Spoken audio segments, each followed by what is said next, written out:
श्रीराम समर्थ श्रीराम. भाग 129. सकाळचा अन्निक झाल्यावर चौघे जण नाशिकच्या दिशेने मळलेल्या पायवटेने पुढे निघाले. हा भाग अतिशय रमणीय वनश्रीने नटलेला असा होता. हिरवीगार दाट झाडी, उंच उंच डोंगर, त्यातून खळाळत वाहणारे झरे, पक्ष्यांची गोड किलबिल, झाडांच्या पानांची सळसळ, सारच मनाला मोहित करणारं, मन उल्हसित करणारं. दारणव स्वामी एका निर्झराच्या काठी दगडावर बसले. बाकीचे तिघे जण त्यांच्या समोर भूमीवर बसले. स्वामी सांगायला लागले, निसर्गाच्या या कर्णमधुर नादांमधूनच संगीताचा जन्म झाला. साऱ्या चराचर सृष्टीमध्येच एक नाद आहे, लय आहे, संगीत आहे. चंद्र, सूर्य, तारे, पृथ्वी हे सारे वैश्विक संगीताच्या लयीतच एका विशिष्ट तालावर फिरतायत. या वैश्विक संगीतातच आपलं संगीत हा एक लहानसा भाग आहे. आपले वेद सर्व कलांची गंगोत्री आहे. संगीत ही सर्व कलांची सम्राज्ञी आहे.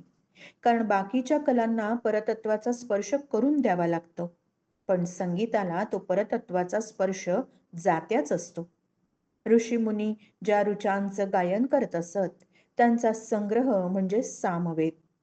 यज्ञयागाच्या वेळी ईश्वराला प्रसन्न करून घेण्यासाठी गायन करीत असत. त्यालाच मार्गी संगीत किंवा देवलोकीचं संगीत असेही म्हणतात. ईश्वराला आळवणं हाच संगीतातला मूळ हेतू. ईश्वर प्राप्ती हेच संगीताचं मूळ ध्येय आहे. आणि स्वामी कौस्तुभकडे पाहून घनगंभीर आवाजात पुढे म्हणू लागले, वेदांतात जी अद्वैत अनुभूती सांगितली आहे ना, ती घेण्याचा संगीत हा अत्यंत सुलभ मार्ग आहे. कौस्तुभ म्हणाले, स्वामी हे समजावून सांगावं अशी माझी प्रार्थना आहे आपल्याला. सांगतो. वेदांत सांगतो, जगाचं अधिष्ठान असलेलं परब्रह्म हे एक नादच आहे. हा नाद मुळातच आनंदरूपी आहे. तो कसा ते सांगतो. परब्रह्माचे सत, चित आणि आनंद हे 3 अंश असतात. त्यापैकी सत आणि चित हे अंश जगाच्या रूपाने प्रकट होतात आणि आनंद हा अंश नाद रूपाने प्रकट होतो. संगीत ही नाद नामक परब्रह्माची उपासनाच आहे. शंकराचार्य योग तारावलीमध्ये सांगतात, वृत्तींचा लय झाला की ईश्वर प्राप्ती होते. संगीताच्या ठिकाणी माणसाच्या वृत्तींचा लय करण्याचं सामर्थ्य असतं. स्वामी, संगीतातील सूर आणि ताल यामुळे वृत्तींचा लय होतो का? स्वामी म्हणाले, संगीतात सूर, ताल, शब्द आणि आशय हे 4 घटक असतात. हे 4ही घटक सारखेच महत्वाचे. सूर कानावर पडले की माणसाचं चित्त आकर्षित होतं. संगीतातील शब्द आणि ताल या दोन्हीमुळे चित्त दुसरीकडे भरकटत नाही. ताल श्रोत्याच्या चित्ताला पुन्हा पुन्हा मूळ पदावर आणतो. गुळाच्या ढेपेवर पुन्हा पुन्हा बत्त्याने घाव घातले की ती ढेप फुटते ना, त्याप्रमाणे संगीतातील सूर आणि ताल यामुळे श्रोत्यांचं चित्त द्रवित होतं. गाण्यातील भक्तीच्या आशयामुळे ते चित्त ईश्वराशी एकाकार होतं.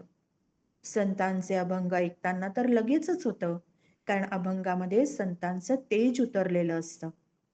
सोन्याच्या तुकड्याला आकार देणं खूप अवघड असतं, पण सोनं वितळवलं की त्याला हवा तसा आकार सहजपणे देता येतो. अगदी तसंच आहे हे. ताल, सूर यामुळे भक्तांचं चित्त विरघळून जातं आणि भक्तीच्या आशयामुळे ईश्वराशी एकाकार होतं. हाच भक्तिशास्त्राचा मूलभूत सिद्धांत आहे. भक्ती संगीताचं हेच मूळ रहस्य आहे.